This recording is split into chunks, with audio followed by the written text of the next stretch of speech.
Bom dia a todos. Hoje nós iremos estudar um pouquinho mais sobre Jezebel.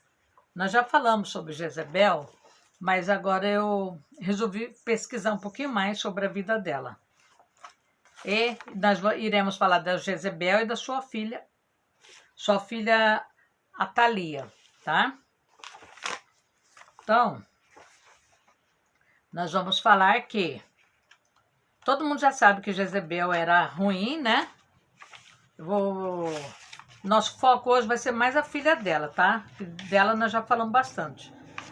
Então, nós vamos falar que os autores do livro de Reis, eles ressaltaram com toda a nitidez que Jezebel era uma ditadora inescrupulosa, uma astuta intrigante, era ordinária, mandava matar quem afrontasse ela, fazia feitiçaria, perseguia, mas possuía sangue muito frio para executar todos os tipos de maldade. Segundo os estudiosos, ela também se prostituía por mandato divino dos seus deuses. Foi por volta de 875 a.C., época em que tem início a história de Jezebel, né? Ela era ruim mesmo e ela não deixou um legado muito bom para ninguém, porque ela não fazia nada de bom para ninguém, tá? Então, nós já falamos sobre ela. Hoje nós iremos falar sobre a filha dela. Javé, que era Deus, né? Subjuga Baal. Baal era o deus de Jezebel, que ela achava que tinha que ter todos os direitos que o Deus verdadeiro tem. Nem mesmo, todo mundo já sabe como que foi o fim da Jezebel, né? Um fim muito triste. E ela foi até amaldiçoada depois da morte dela. Nem mesmo assim desapareceu inteiramente a família de Jezebel, depois da morte dela, né? Em Judá, o marido dela também morreu assassinado. Em Judá, continuava regendo a sua bela filha, Atalia, que era de fato uma fera. Por que uma fera? Porque ela era ruim demais. Se a mãe dela era ruim, ela era 2 vezes mais ruim do que a mãe dela, você imagina. Situação, né?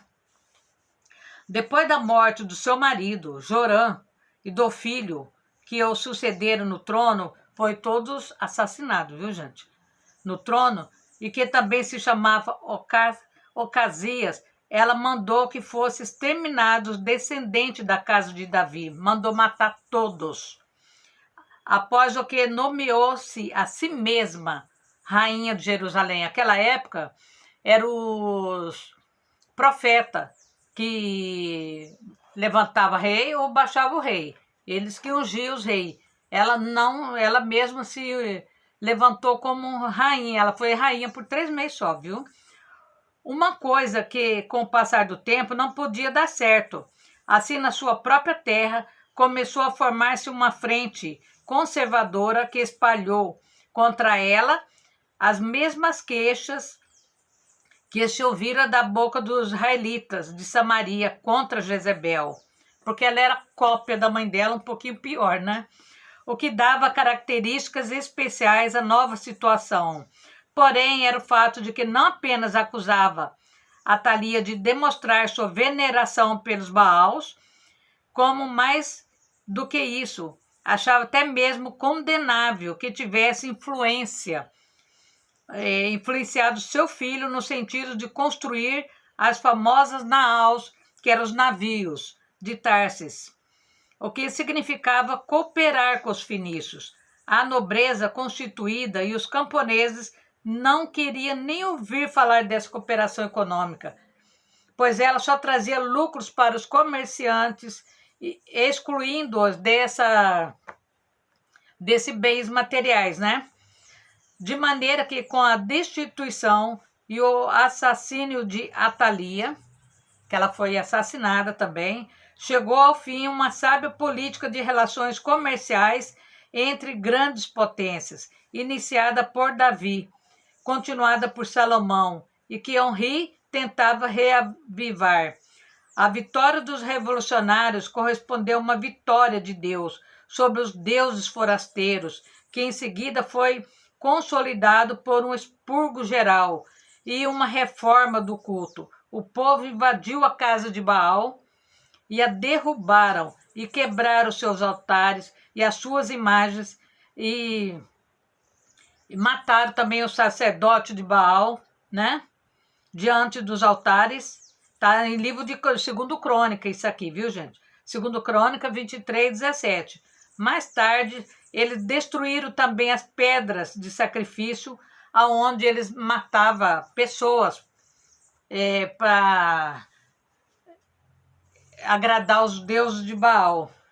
Nos locais em que se encontravam os tofetes, derrubaram os altos e altares, que eram os lugares de culto de Baal, por toda Judá e Benjamim, e como também em Efraim e Manassés, até que tudo fosse destruído. 2 Crônicas 31:1. Foi feito isso, reorganizaram as turmas de sacerdote. Eles fizeram uma limpeza profunda depois da morte dela, né? Porque a cidade já estava toda contaminada. Eles matavam criança, matavam quem eles quisessem. Era terrível. Este, porém, foi apenas um dos resultados das guerras religiosas que se desenvolveram em Israel e Judá. O outro foi uma ruptura completa e irremediável de suas relações com os fenícios. Quebraram o vínculo, ficando ao lado de Deus e de sua religião. Os judeus sacrificaram todas as chances que se abriam através dos negócios internacionais que possibilitavam as relações com Tiro e Sidom, incluindo os tesouros de Ofir e os lucros provenientes dos navios de Tarsis. Nos primeiros 40 anos depois do assassinato de Atalia, ocorrido em 831 a.C., Israel e Judá passaram a conviver de uma maneira relativamente pacífica. A partir de então, porém, começou-se a perceber que os revolucionários tinham destruído também, sem saber, uma tríplice aliança de estados que Henri planejava com toda a sua habilidade. Agora, sozinhos, cada uma dessas nações estava exposta ao ataque, né? Estava aos ataques constantes que tinha dos exércitos que eram maiores e mais poderosos do que os dos assírios e babilônios.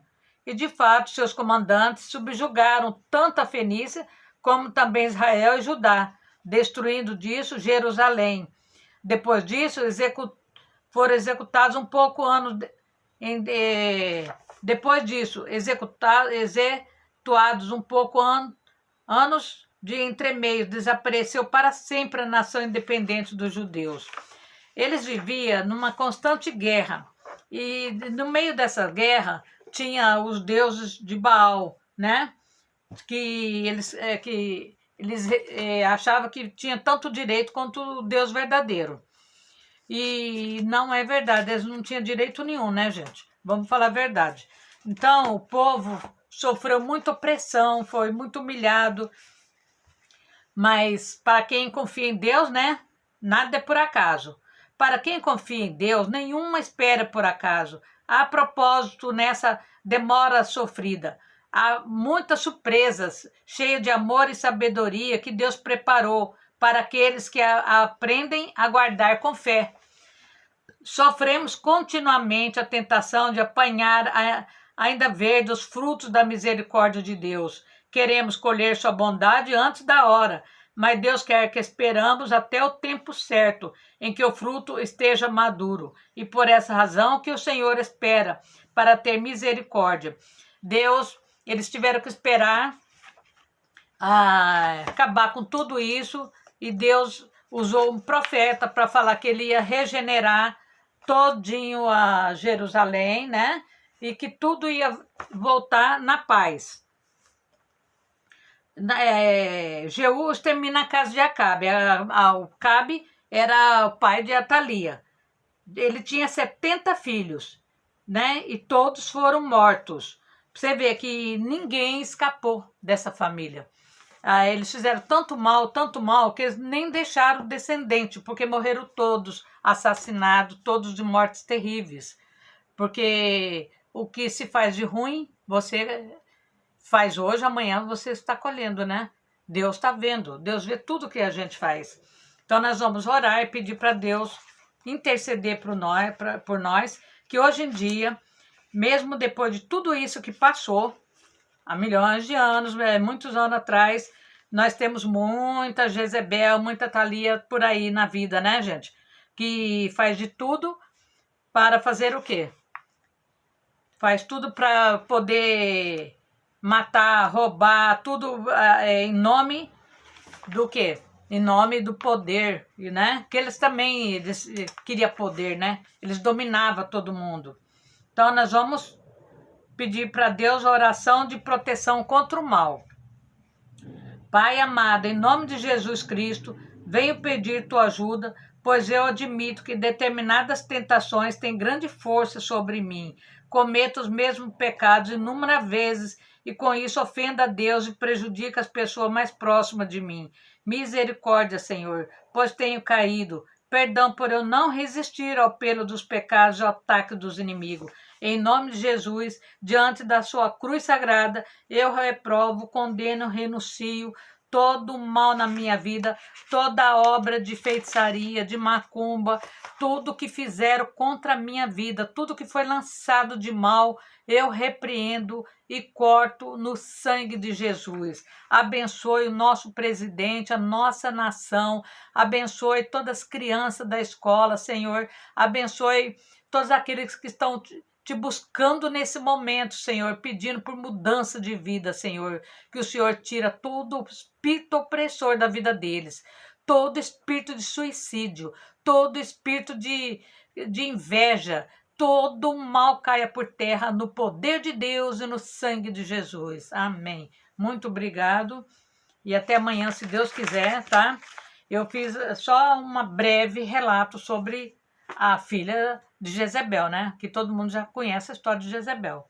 E vocês veem que a filha era igual à mãe, né? E um pouquinho pior, porque ela tinha até o apelido de fera, de tão ruim que ela era, né? E o que elas ganharam com isso? Nada. Todos tiveram as mortes horrendas, tenebrosa. Então elas colheram aquilo que elas plantou durante a vida, né?